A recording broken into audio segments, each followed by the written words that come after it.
Welcome back to another video here on the second channel. We are looking at Snapshot 17w47b. I covered the A of this snapshot cycle on my main channel yesterday.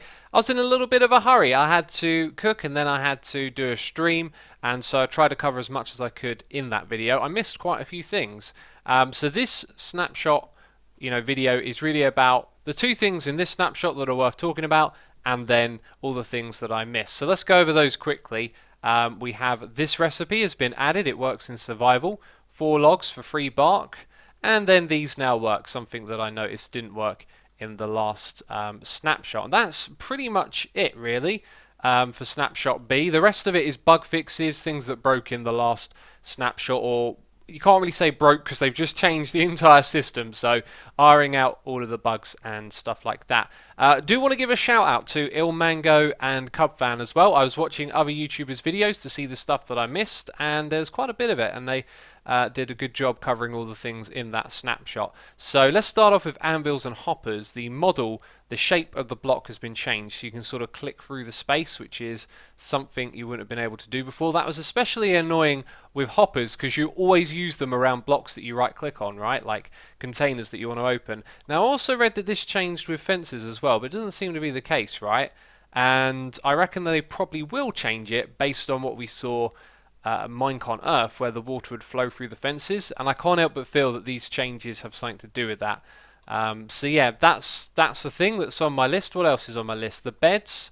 You can't place these over gaps anymore, right? Like I can't put it over there, and if I break that block, it'll pop off. So changing the functionality of that a little bit. You can't use it to make roofs, or there were some other tricks people used for beds as well. Also, there is a comment on Reddit of Grum saying that basically if you want to use the debug stick, you can't fill out unintended strange behavior as a bug report if you get it using the stick. So for example, this right here you couldn't call a bug report, and you'll notice that the top of the block isn't snowy.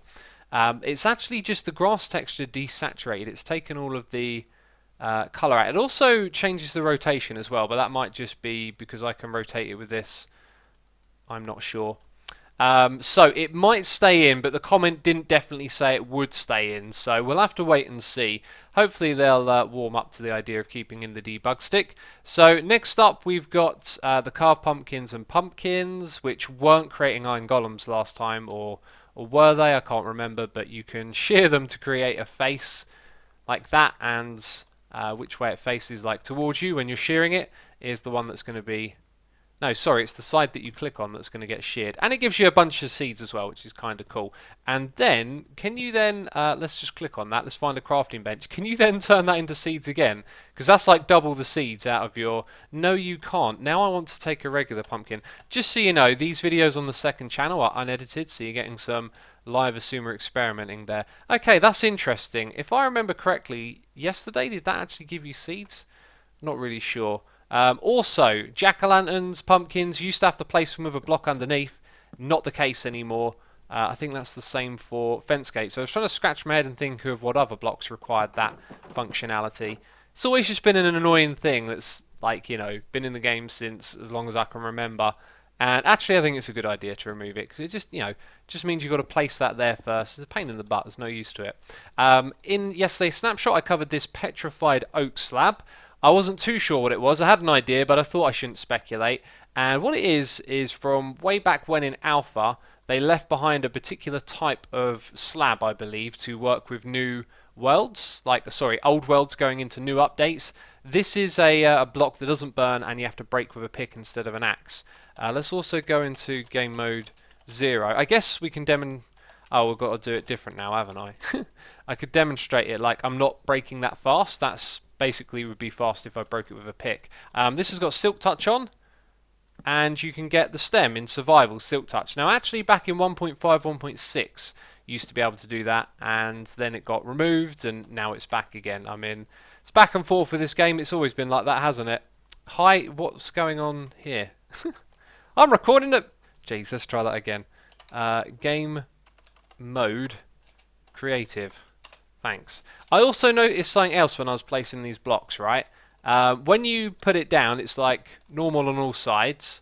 then you break it and it's like it connects, which I think is kind of cool. Like, now it's that type of block. What happens if I middle click on it then? Still gives me that one. Anyway, just something that I noticed that I thought I'd share with you. Did I miss anything just looking at my list before we get to the last thing? No, I'm pretty sure I talked about everything. Chests is the one other thing. So placing chests, you can place them side by side, something we weren't able to do before. If you hold down shift when you do this, it'll make like a single chest. Actually, what happens if I just click, well, let's put that there and then click normally there. Right, it will connect. But if you hold down shift when you're placing, it's not going to connect. And that is kind of cool. That's, you know, another thing that's been in the game for the longest time that you'd never expect to change. And now it has been changed, which doesn't make trap chests useless, of course, but it doesn't make them a normal part of storage systems. And now I'm just placing lots of chests. And I guess that's the end of the video. Thank you for watching. See you in the next one. Bye-bye.